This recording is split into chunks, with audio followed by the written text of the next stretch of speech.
This personal horror story happened to my girlfriend Eliza. Let's hear the nerve-wracking incident from her own voice. In 2003, I was 13, living in Blackthorn Lighthouse on Maine's rocky coast. The sea roared and fog covered our tower like a blanket. My father, the keeper, was a tough man, shaped by storms and quiet. Ma disappeared years ago, taken by the waves, or so people in town said. But I felt her in the shadows, in the wind whispering, Eliza. One October night, a storm howled across the ocean. Pa was sick, hot with fever, so I had to keep the light. I climbed the twisty stairs, my lantern making jumpy shadows. The fog was thick, hiding the light's glow. Ships needed Blackthorn's beam, and I wouldn't let them down. In the lantern room, the wick was ready, oil full, but the flame flickered like it was scared. I said a prayer, my breath cloudy in the cold. Then I heard it, a soft lullaby, Ma's song, coming from the gallery outside where the wind screamed loudest. My heart raced. Ma, I called, pushing open the heavy door. The fog was like a wall, but the singing got clearer, calling Eliza. I stepped onto the wet platform, holding the cold railing. The song stopped, and a low, creepy laugh started, not human at all. The fog opened, showing something, not Ma, but a thing wearing her old soaked shawl. Its eyes were empty holes, its smile sharp and wrong. I tripped backward, my scream lost in the storm. It jumped at me, its fingers like slimy seaweed grabbing my wrist. I pulled free, ran inside and locked the door. That laugh came through the metal, making me shiver. Downstairs I found Pa's logbook open, pages flipping by themselves to the night Ma was gone. Light went out, something in the fog. It watches.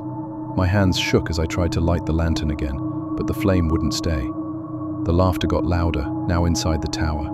Wet, slow footsteps slapped the stairs, getting closer. I grabbed Pa's old harpoon from the wall, its rusty point still sharp. The air got freezing, shadows moving like smoke. At the doorway the thing stood, its face a twisted version of Ma's, eyes like black pools, grinning like it wanted me dead.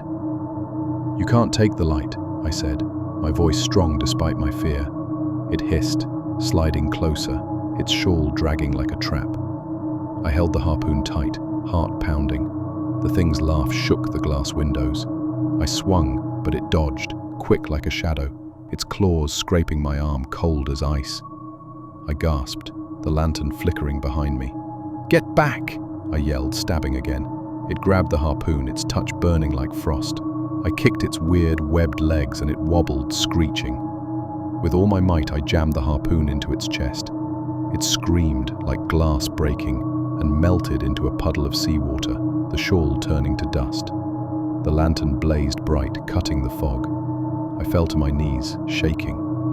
When Pa woke, he saw me there, the logbook open to my messy writing. Kept the light. It's gone. Years later, sailors talked about Blackthorn's steady beam, telling stories of a girl who fought a monster. I never told anyone, but stayed with the lighthouse. Now, old and grey, I climb those stairs saying, stay bright. Sometimes I hear Ma's lullaby, soft and warm, carried on the sea's breath, like she's still here, watching me. This scary story happened to my cousin Peter. Let's hear the horror event from his own voice. The rain slapped my face like a cold hand as I climbed the steep path to the lighthouse. Old Tom hadn't lit the lamp tonight, and in this storm, ships could die. The wind howled through the rocks below, sounding almost like voices calling my name. I banged my fist on the wooden door until my knuckles hurt. No answer. The iron handle turned with a rusty squeak when I pushed. Inside smelled like wet wood and old oil.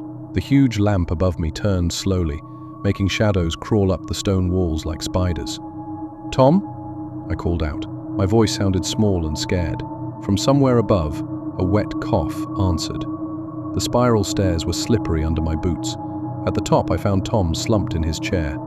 His skin looked grey in the lamplight. Sweat made his shirt stick to his chest. His logbook lay open, the last words smeared like he'd been shaking when he wrote, "He's in the walls." My breath came fast. "Tom, what's happening?" Tom's fingers dug into my arm. "You shouldn't have come, boy," he whispered. He gets angry when new people come. The storm screamed outside. The big lamp flickered like it might go out. Then, scratch, scratch, like long nails on wood. I froze. What was that? Tom's whole body shook. Now he knows you're here. Scratch, scratch. Closer this time. Not outside. Not downstairs. Inside the walls. My heart pounded so loud I could hear it. I pulled Tom's arm. We have to leave. Tom didn't move. Can't. He follows. Always follows. Bang! The whole tower shook. The lamp almost went dark. Something heavy was coming up the stairs, not walking, dragging, sliding. I backed away until the railing pressed into my spine. The stairwell was black as pitch. Then, a hand, bloated and green. Water dripped from its rotting fingers as it grabbed the top step. Tom started crying. "He's here!" I ran, down the twisting stairs, through the small kitchen to the heavy door. Behind me, slap, slap, slap, the wet sound of the thing coming faster. I grabbed the iron handle, pulled with all my strength. Locked, hot, rotten breath hit my neck, like dead fish left in the sun. I turned slow. The face was inches from mine, skin peeling like old paint. No eyes, just black holes. The mouth opened and I saw teeth like broken glass. Then, nothing. I woke with my face on cold stone. Dawn light came through the open door. The lamp still burned bright. The logbook was in my hands. My own writing said, "Keep the light on. No matter what you hear."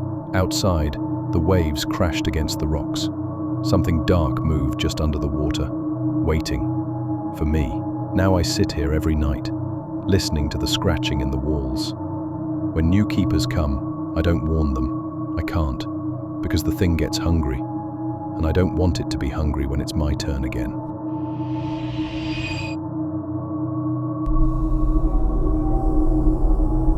It's 2025, and I'm a 40-year-old fisherman stuck at Blackthorn Lighthouse on Maine's icy coast. A cold evening stings, wind howling like a mad dog, waves smashing below. The keeper, Amos, is a grumpy old guy, half crazy from being alone. My son, Eli, went missing last winter, taken by a storm, or so the town says. But I hear him in the tower's creaks, the wind growling 𝘁𝗲𝗍𝗶𝗆. Tonight, a storm's coming, and Amos is down, hit by a heart attack. The beacon's acting up, and I'm the only one to fix it. I climb the slippery stairs, my flashlight making shaky shadows. Fog hides the light's shine. Ships need Blackthorn's beam, and I won't let them crash. In the light room, the lamp's set, battery full, but it blinks like it's scared. My breath shows in the cold air.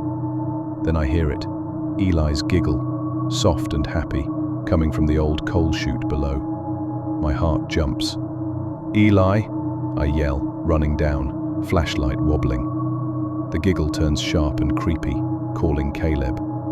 I pull open the chute's hatch, and a bad smell of wet and rot hits me. The giggle stops, and a weird wet hiss starts. Not like a person. Shadows move, and something crawls out. Not Eli, but a thing wearing his little raincoat, wet and torn. Its face is a mushy mess, eyes like bad milk, mouth a slimy hole dripping black stuff.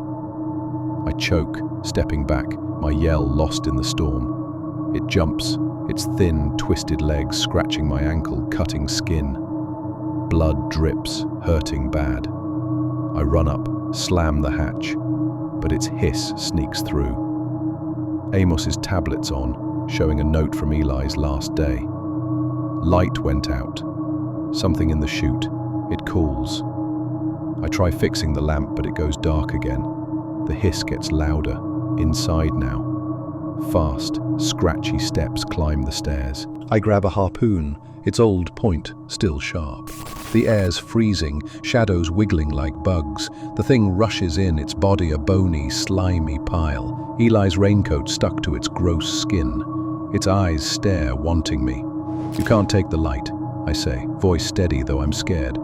It hisses, coming closer, raincoat flapping like a broken wing. I hold the harpoon. blood on my shoe. Its hiss shakes the glass.